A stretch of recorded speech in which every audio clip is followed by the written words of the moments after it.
Welcome to the ITAD Talk podcast with your host, Jeff Bittner. All right, so we'd like to welcome our guest, RikE Sandlin of River Vista Partners. And RikE, can you tell us a little bit about yourself and your company? Sure, Jeff, and good morning. I've been involved in the ITAD and electronics recycling industry for about 17 years now, and including selling several companies and helping to run an ITAD firm. And so it's what I've done since 2018 is consult. And so in my consulting practice, I advise other organizations on how to scale, how to improve, how to go to market, best practices, sustainability initiatives, and so forth. So there's really a broad variety of advisory opportunities across the industry. Along the way, I've also been very involved in certification and standards as co-chair of the R2 Technical Advisory Committee, chairman of the RIOS Board of Directors, chairman of ISRI Certification and Standards Committee, and so forth. So I speak frequently at conferences, trying to just mentor and help other companies figure out this thing called ITAD. Yeah, and in fact, I think that's where you and I actually met, was at the eScrap show. You were, I think, on a council there, or there's a few speakers, and you were introducing them. Yeah, I've moderated panels. I've spoken there a number of times, and yeah, it was great to meet you, and it's been a great relationship the past couple of years as we work together. Yeah. So I thought we'd talk about had a couple of topics this morning, and so one would be how the industry has changed over time. And I was wondering if you could tell us a little bit about what you think, how things have changed, and how you've seen it currently. Sure, Jeff. You know, one of the interesting things about this industry is it is very dynamic because technology is constantly changing. But the core ITAD services, the core ITAD practices really haven't changed in 20 years since they were first instituted to help organizations with mitigating risk of data, mitigating risk of environmental compliance and brand compliance. The core services are the same. Eliminating data security concerns, and providing audit reports to create an audit trail that shows that they are compliant with all the laws and best practices. That's kind of core. What has changed over time is new standards have come in. New entrants in the market have come in. You don't have just a handful of companies focused on ITAD anymore. You've had a lot of other companies come in, traders, brokers, as well as scrap companies that are moving their way up the value chain. So that's one of the things that's changed, is the number of players that are involved in what they call ITAD. Another thing that's changed is, as I mentioned, certification and standards, best practices about how to do this and having third parties validate and verify. So we've seen several revisions to the R2 standard. We've seen RIOS come to market, updates to the ISO standards. eStewards has come to market. The NAID standard has come to market. So there's quite a bit that has evolved in the standards side of the industry. What we're seeing now is some transformation, though. Some new things are going on. Do you want any questions about how the industry's changed in the past, or do we want to talk about where the industry is going? Yeah, let's talk about where it's going, because I know it's quickly changing, and some of the standards are changing also. Indeed. So R2 came out with a new standard last year, and so we're starting to see companies be certified to R2v3, which is challenging. There's new requirements around data security, new requirements around downstream diligence, and EH&S best practices. But that's just on the standards side. What we're really seeing on the best practice and operational side is companies are focusing more and more on the circular economy, on making sure that the products and materials really do go back into either reuse or recycling and back into the manufacturing processes to make sure that circular economy is working. And that ties into ESG. So ESG is a concept that's been around for a while, but it's really rapidly gaining prominence. ESG is environmental, social, and governance. And so we're just starting to see companies get involved in that, plug into that. The SEC, the Securities and Exchange Commission, is working on rules for public corporations on how they report ESG. So the ITAD industry has an opportunity here to impact corporate ESG reporting, to help support ESG, because so much of what ITAD does deals with environment, deals with repurposing gear and providing it to people that can benefit from it. That's the social side. And then the governance side with standards and how organizations govern themselves. So I think in the next couple of years, we're going to see a transformation there around the circular economy and around ESG. Yeah, right. Simultaneously. Go ahead. I was just going to mention that, we were both at the ITAD Summit show recently, and there was an executive from Starbucks, and he was talking about that it's now even getting to the point where the truck that's picking up the material, is it a diesel, a gas, or an electric vehicle? So it just seems like that things are changing quickly, and along with that, they're wanting to, every item, has to be scanned when it goes onto a truck and with a GPS and tracked all the way to the facility it's going to. So it seems like the Fortune companies are definitely keeping closer tabs on their electronic gear. Yeah, indeed. I think that's a great point. And I know the person from Starbucks that spoke there. I've known him for years, and he's really sharp on this stuff. What we're seeing is the things like on-site services, where you can serialize every asset before you remove it from the building, or even data wipe that asset before you remove it from the building. Those are becoming more and more important for ITAD companies to be able to support. The ability to track that and ensure chain of custody from the source all the way to the ITAD processor is becoming more important. It's not important for every enterprise, but it is important for some. And so an ITAD company needs the ability to respond to that as they consider it. You mentioned the fuel for the trucks. Well, where that goes is into the greenhouse gas measurement. So some organizations are starting to measure their greenhouse gas output, whether it's emissions from their facilities and energy use, or whether it's the logistics piece or other aspects of greenhouse gas emissions. There are standards around that. So you're starting to see some of the companies in the industry focus more on that. Progressive companies like Starbucks are probably going to lead the way in that as they consider their impacts on the environment. Yeah, that seems like it's a part of the business that's changing quickly. So obviously we all want to be making changes, and so that we're better able to accommodate what their needs are, and if anything, kind of be in front and anticipate where they're going.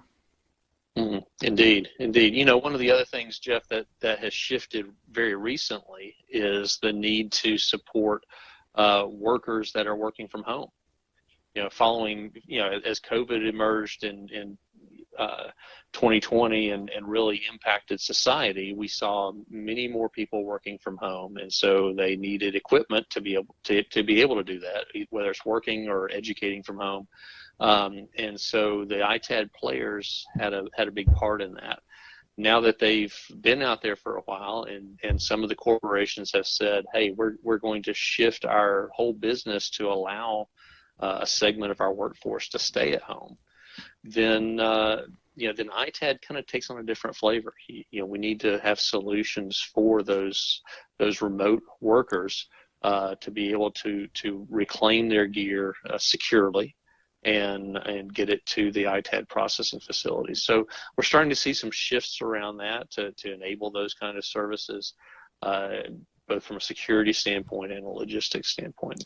Yeah, Rick, it's funny that you mentioned that because I have a friend right here in Naples, and he started a company called Shift, and they basically are putting a mobile office in people's homes. And I think it runs maybe around $4,000, but they'll come in and set up the partitions, they'll set up the electronics, and basically on the partitions you can have them, flippable, where you could have an office decal on one side, and then you could flip it and have maybe some sort of a artist rendering or something, so that if it isn't a viewpoint in your home, it's more pleasant to see. But they're talking to corporations that are talking about putting 5 or 10,000 employees to work from home. So it's funny how the this part of the business is transitioning very quickly, and of course too, the virus has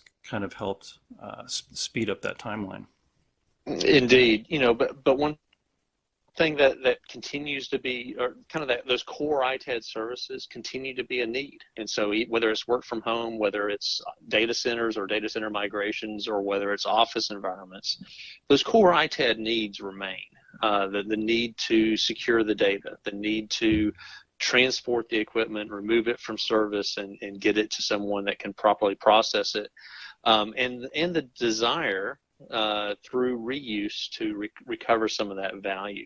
So, Jeff, that's one of the things that you and I've talked about a few times, is just how good Exit Technologies is at whether it's at the system level or at the component level, recovering value and enabling that product to be reused. So I applaud Exit Technologies and your organization on your expertise in that. Well, thank you. I appreciate that very much, and you've been a big part of that for helping us put in the procedures and making sure that we've got the right people in the right seats. And and I'd like to take credit for it, but it's really our team and the contribution of people like yourself that have really helped that. I was happy to contribute. We invite you to follow and subscribe to the ITAD Talk podcast. You can find the latest episode at itadtalk.com and on all your favorite podcast apps. And don't forget, the best way to support ITAD content is to rate and like the show on iTunes, Google, Spotify, or anywhere you might listen.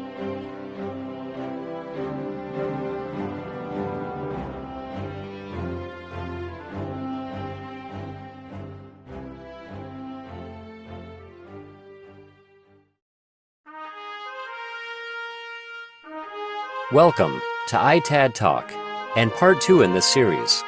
Here's your host, Jeff Bittner. On the R2v3, I know that's there's probably only a few recyclers that have actually made that transition. I know that we're working on it for our next audit. So can you tell us a little bit more about that, perhaps? Sure, Jeff.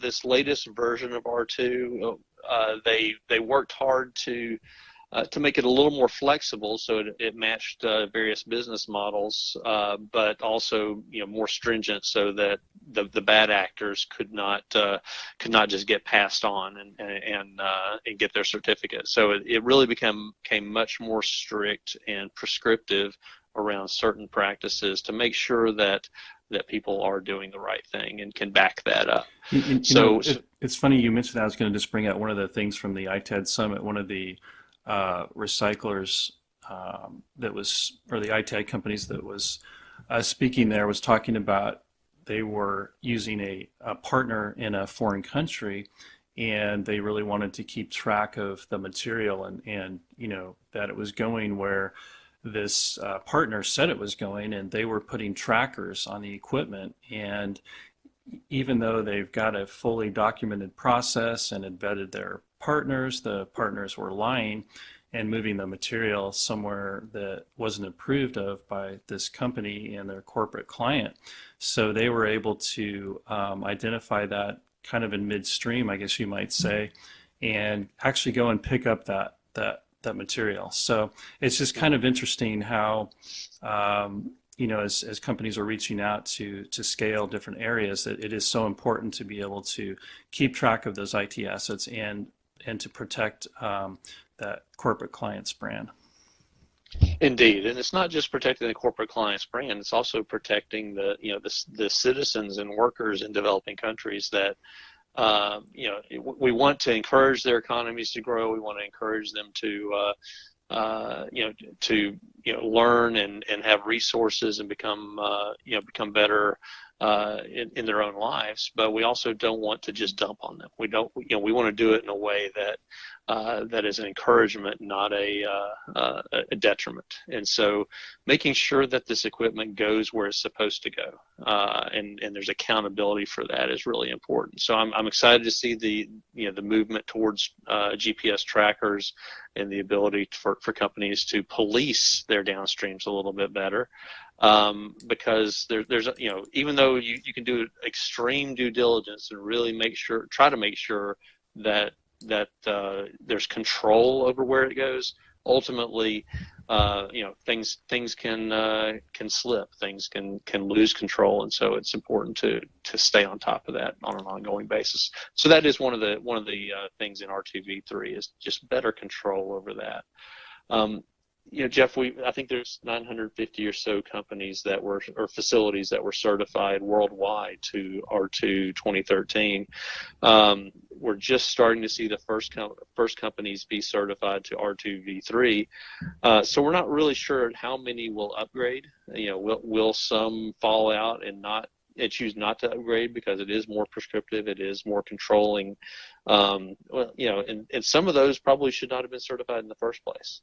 Others may just choose that it doesn't make sense for their business, and that's okay. But for those that do upgrade, that do go through the extra effort, it will distinguish them, enable them to differentiate themselves in the market a little bit better. So the 950 companies, I'm assuming that's worldwide, correct? That's correct. Okay. And what is your estimation about how many will make that journey? You think maybe like 80% will make that transition, or do you think it's going to be even less? That's a big question in the market right now. We don't know. There is another 2 years worth of movement, migration that's possible. So SERI, the housing body behind R2, has laid out basically a 3-year schedule from the time their standard was released that companies had to transition to the new standard. So we're really just kind of in the first half of that right now, and we're starting to see companies move over. But I think it's yet to be seen just what the attrition rate is on companies that are certified. I hope that many choose to transition, but I do expect some to fall out. I just don't have a percentage I can give you, Jeff. Okay. All right. Very good.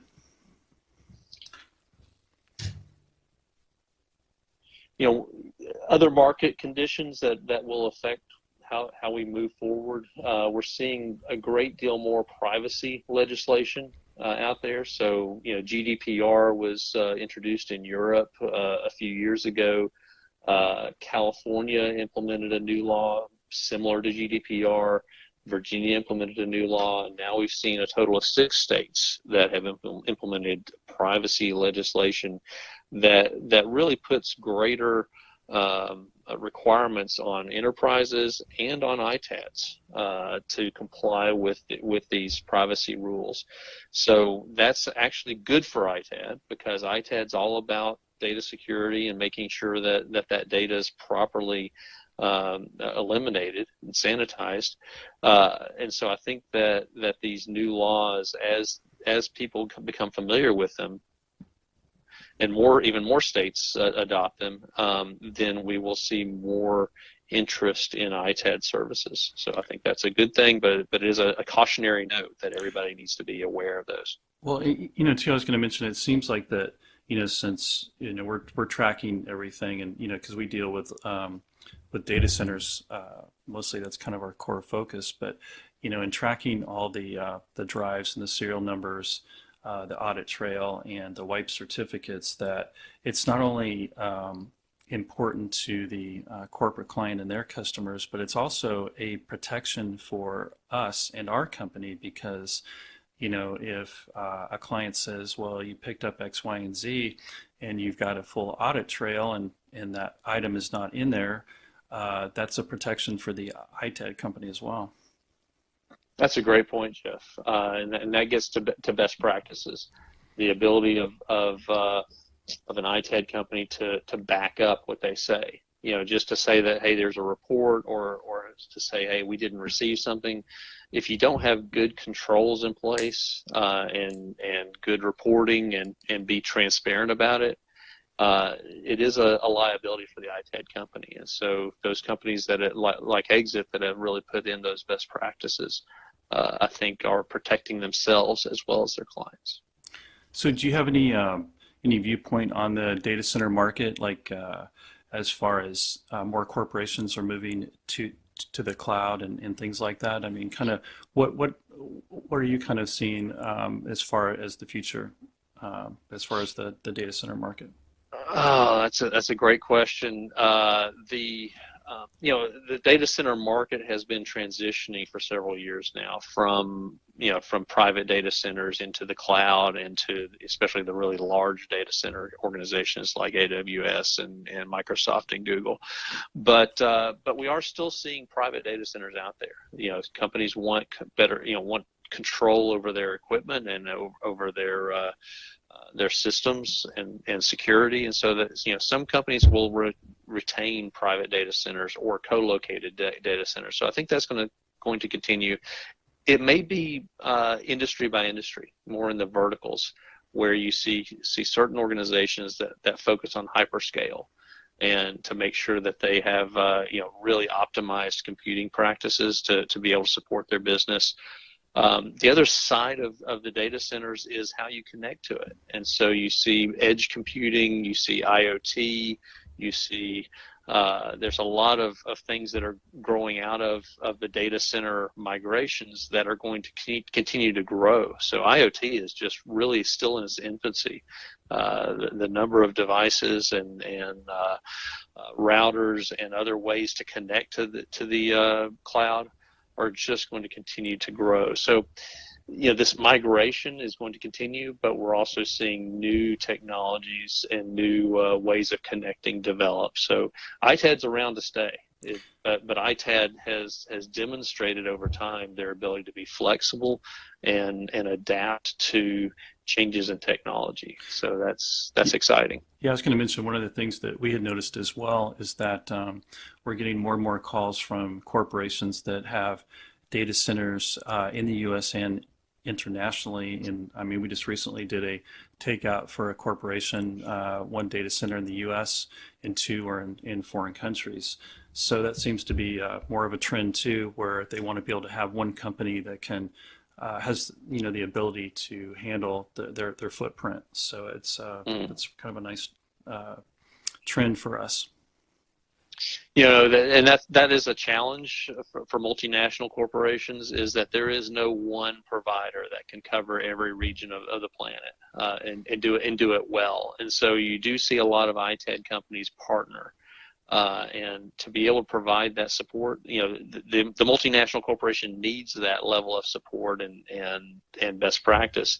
And so you see ITAD companies partner to make sure that they can meet that need anywhere on the planet. So that's kind of an exciting development. And a part of the question that enterprise needs to ask is, how do you make sure that I'm serviced well in other regions?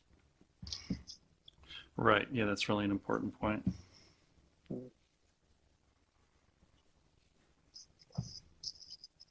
Jeff, one of the other things that's kind of interesting in the ITAD industry right now is how companies are using social media and other new web tools to get the word out. Part of ITAD is education. Part of ITAD is helping enterprises and